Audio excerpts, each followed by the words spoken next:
Kembali di Kompas Petang, Saudara, polisi telah menetapkan Kasat Pol PP Makassar bersama 4 orang lainnya sebagai tersangka kasus pembunuhan berencana seorang pegawai Dinas Perhubungan Kota Makassar.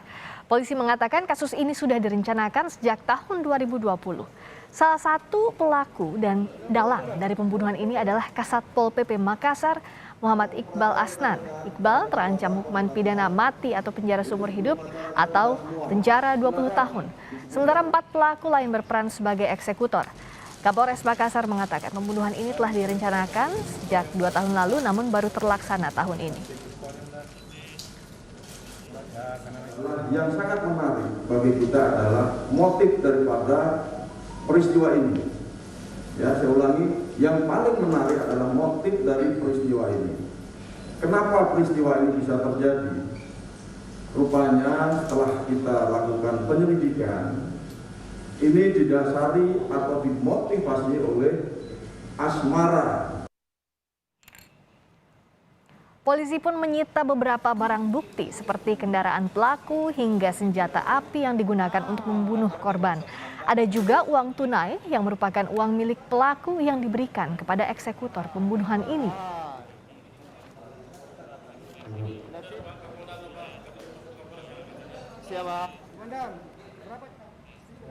Wali Kota Makassar mencopot Kasat Pol PP Kota Makassar Iqbal Asnan setelah terlibat dalam kasus pembunuhan pegawai Dinas Perhubungan. Tak hanya Iqbal Asnan, 3 orang yang terlibat dalam kasus yang diduga adalah honorer Pemkot Makassar juga akan dipecat.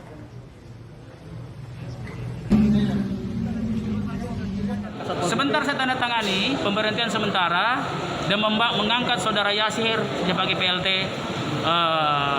Satpol PP. Kontrak saya berhentikan langsung. Yang Satpol PP itu pemberhentian sementara dan pemberhentian dari jabatan. Berarti sudah diberhentikan yang 3 ini karena kan statusnya. Iya, ini sebentar tanda tangan. Saya ada sini tanda tangan.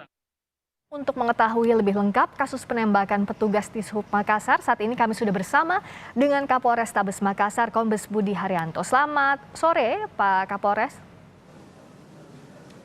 Selamat sore, Friska. Selamat sore. Jadi bicara soal kasus ini yang jadi sorotan sekarang adalah otak pembunuhannya dan juga motifnya. Kalau polisi awal mengetahui akhirnya Kasat Pol PP inilah otak pembunuhannya, seperti apa? Baik, berawal dari peristiwa penembakan ya. Berawal dari peristiwa penembakan, anggota kami melakukan proses penyelidikan. Tentunya dari proses penyelidikan itu kita menemukan beberapa alat bukti sehingga kita bisa mengkonstruksikan pidananya dan mengkonstruksikan jalan ceritanya. Ternyata motif daripada pembunuhan dengan cara menembak itu didasari oleh cinta segitiga antara pelaku dan korban. Nah, tentunya si pelaku ini merasa cemburu karena apa yang dicintai, dicintai juga oleh si korban. Oh, Pak Kapolres, tadi motifnya adalah cinta segitiga. Artinya memang pelaku dengan korban ini saling kenal, begitu? Betul, korban dengan pelaku saling kenal. Nah, apa yang membuat, kalau dari keterangan pelaku hingga saat ini, Pak Kapolres, apa yang membuat rasa cemburu ini akibat cinta segitiga bisa membuat tersangka gelap mata sampai nekat bahkan merencanakan pembunuhan? Hasil pemeriksaan kami disampaikan bahwa korban ini bisa menjadi petugas Dishub itu karena si tersangka. Oh. Nah, karena dibantu tersangka, nah di perjalanan waktu apa yang dicintai oleh si tersangka ini juga dicintai juga sama si korban. Nah, dari peristiwa tersebut, si tersangka sudah beberapa kali mengingatkan, bahkan mengancam untuk berhenti mencintai apa yang dicintai oleh tersangka. Nah, namun rupanya si korban ini tidak mendengar dan tidak memperdulikan, sehingga muncul ide untuk menghabisi nyawa daripada si korban. Oke, ide ini bahkan sudah 2 tahun lalu ya Pak Kapolres? Betul, rencana pembunuhan ini sudah direncanakan 2 tahun yang lalu. Itu berdasarkan keterangan saksi-saksi yang sudah kita ambil keterangannya. Dan eksekutor ini juga apakah dikenal oleh tersangka ini? Jadi si otak pelaku ini mempunyai 2 orang kepercayaan. 2 orang kepercayaan inilah yang ditugaskan untuk mencari siapa yang bisa melakukan atau menghabisi nyawa korban. Nah, mereka ini yang merupakan eksekutor, apakah betul merupakan masih pegawai honorer juga di pemerintah Kota Makassar? Dan kenapa mereka bisa sampai dapat senjata?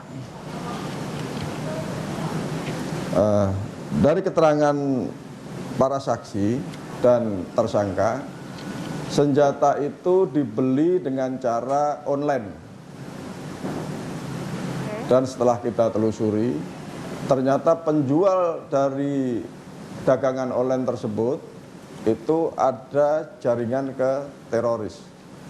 Oh, yang menjualnya adalah jaringan teroris kepada eksekutor ini?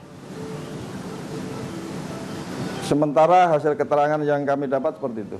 Ada berapa orang eksekutor jadi totalnya? Kami ingin mengonfirmasi kembali dan sampai mereka bisa terhubung ke jaringan teroris, ini apa kaitannya? Kenapa bisa langsung terhubung dan mendapatkan itu secara online dan tadi terhubung dan mendapatkan senjata? Baik, dalam perkara ini kita sudah menetapkan 5 orang tersangka. Yang pertama adalah otak pelaku. Yang kedua perantara atau yang bertugas mencari eksekutor. Yang ketiga adalah pemilik senjata. Dan yang keempat adalah eksekutor. Dan yang terakhir atau yang kelima adalah orang yang bekerja sama dengan pelaku kedua. Adapun kenapa bisa mendapatkan senjata, yang bersangkutan ini melakukan pencarian melalui media online.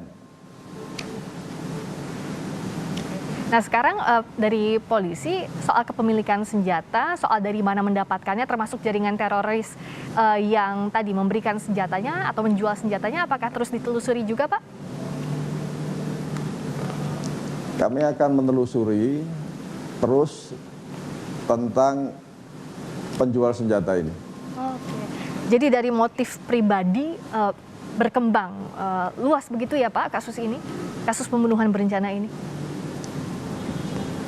Nah, iya kira-kira begitu. Ya, bicara soal kasus ini juga, kalau bicara soal kasus pembunuhan berencana kan biasanya apalagi ada jeda 2 tahun, adakah kalau dari keterangan tersangka ini mengurungkan niatnya atau justru dari awal sampai sekarang tersangka sudah bulat niatnya untuk membunuh korban? Ini hal yang cukup menarik, Mbak, bahwa sampai sekarang otak pelaku ini tidak mau mengakui perbuatannya. Oh. Namun polisi bekerja bukan karena pengakuan seorang tersangka. Nah, tapi kita yakini dari keterangan saksi dan tersangka lainnya serta alat bukti yang lain, kita meyakini bahwa otak pelaku adalah mantan Kasat Pol PP. Oke. Jadi tersangka masih tidak mengakui, tapi pasal yang disangkakannya pembunuhan berencana 5 orang ini terakhir, Pak. Betul, Bu. Baik. Terima kasih Pak Kapolres, Kapolres Tabes Makassar, Kombes Budi Haryanto telah berbagi informasi di Kompas Petang. Selamat sore.